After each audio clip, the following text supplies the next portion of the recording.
A guide to express entry costs. This is the first part of our two-part video guide to express entry costs, where we will take a comprehensive look at the express entry system and the costs associated with it. Those who want to prove their eligibility for the express entry system and submit an application need certain investments. Express entry is a digital system in Canada used to handle applications of skilled workers chasing permanent residencies in Canada.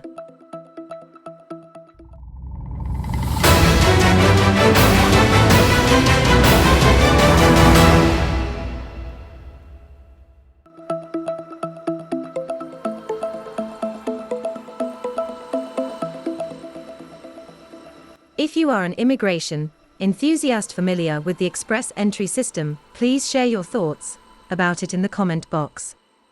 The express entry system was established in 2015, and it spans the Federal Skilled Workers Program, the Canadian Experience Class Program, and the Federal Skilled Trades Program. It portrays a route to immigration and has observed huge traffic.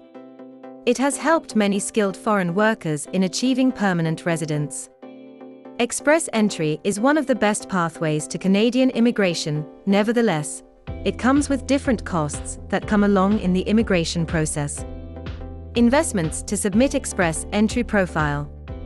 Things you may need in order to set up a profile for express entry candidacy are the following: a copy of the travel document or passport, a provincial nomination letter if obtained, proof of settlement funds, only for FSWP and FSTP candidates without a valid job offer in Canada, proof of work experience or certificate of qualification in a trade occupation issued by a Canadian province or territory, or a written job offer letter from a Canadian employer, and proof of Canadian education or an education credential assessment (ECA) for those who have completed their education outside Canada.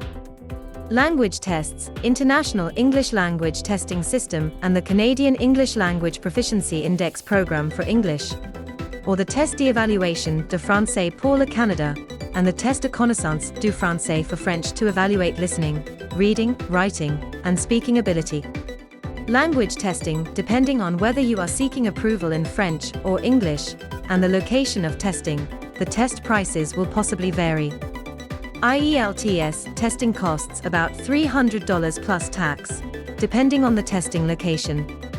TEF testing costs about $440 plus tax, according to Alliance Francaise, with an extra non-refundable $75 charge if the applicant needs to reschedule or cancel before the testing day, and TCF testing costs about $460 plus tax, according to Alliance Francaise, and includes the same non-refundable $75 charge. CELPIP testing costs about $280 plus tax. ECA. An ECA is needed if you have studied outside Canada to determine how your education may equate to Canadian education. The average cost of getting an ECA is about $200, besides the courier fees, according to IRCC. But it may differ based on the designated organization, DO, processing the credential assessment. ECA also shows the charge of getting documents translated into French or English. You will come across these charges if your documents were not originally in French or English. A board-certified translator is needed for translation in order to be valid for the IRCC application. Moreover, there are costs that you don't need to face, but can be very beneficial to your success in the pool of applications. Hiring an immigration lawyer is one of the most essential things with consideration to this. Although different law firms charge differently, you can expect to pay between $2,000 to $5,000. Despite being an extra fee, this can benefit you a lot.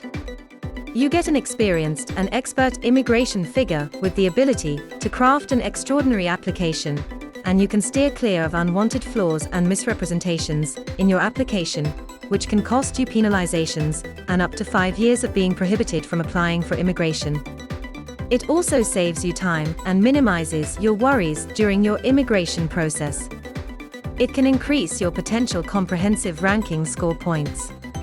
The IRCC evaluates most immigrants for immigration through the CRS.